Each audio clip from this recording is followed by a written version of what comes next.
Hey friends, on today's video, we're taking a closer look at this UIBI X7. It's a jump starter, it's an air compressor, it's a power bank all in one.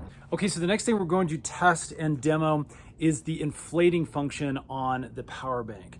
Now again, this is most applicable in emergency situations for roadside type things, but this can be used on a bike or anything else that may need a little bit of extra air. There's an auto function on here that actually inflates things to a very specified amount of PSI. It'll automatically shut off when you've reached that PSI.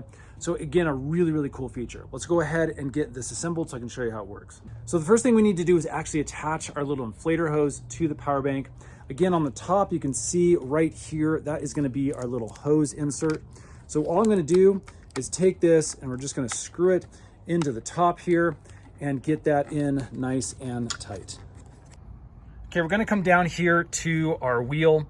And as you can see, my little inner tube stem is poking out right over here. Again, you don't have a ton of length in this cable hose, so you may have to hold it up just a little bit if your inner tube is on the top of your rim, or back up, roll forward just a little bit and make sure this is in the downward position so we can actually get this over and insert it on. I'm gonna go ahead and remove the little end cap here. We'll store that safely. And then basically this just fits on by sliding over that hose. You'll hear a little air escape, and then you close that top valve just like this. So the next thing we need to do is actually set the mode button. So let's push and hold the power for a couple seconds to kick that on. And then we're gonna click the mode button. And as you can see, the first mode is indicated by this little car up here. That's going to indicate the default car mode. Now the default car mode pushes air between 36 PSI and 50 PSI.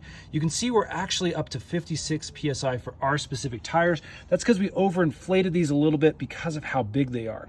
Now what we need to do, since it's in the car default mode, is we actually need to adjust this based off of our specific tire pressure. What we can then do is actually use the plus and minus buttons to go up or down based off of the PSI that we want to achieve. If you'd like to find your specific vehicle's PSI, what you can do is look on the inside of the door. Usually it'll show you the recommended pressure for your specific tires. You can see the different modes here. This is motorcycle. And then we've got a bike inner tube. In my opinion, 45 PSI is way too high for a bike inner tube, but that's what the default is set to. If I click this one more time, it goes down to a basketball. You can see that's really low at 8 PSI.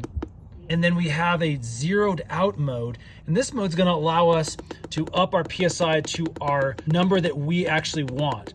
So as you can see, I can continue to go all the way up to 57 PSI if I wanted to. Once we have that locked in, we can and as you can see, it automatically starts pushing in air. Once it reaches that specific PSI, it'll actually automatically shut off. Now again, if you want to shut this off before that set amount, you can just hit that power button again once. So a cool little automatic inflator, again, perfect for a roadside emergency use if you need to get some extra pressure in your tires. So there you go, friends. That is the UIBI X7. Again, a cool little device. I think having this in the back of your car for emergencies is going to be absolutely critical. Go check it out. Hopefully this has helped make your buying decision just a little bit easier. If it has, hit that thumbs up button for us, subscribe. We got a bunch more tutorial videos just like this coming your way. We'll see you again on the next one.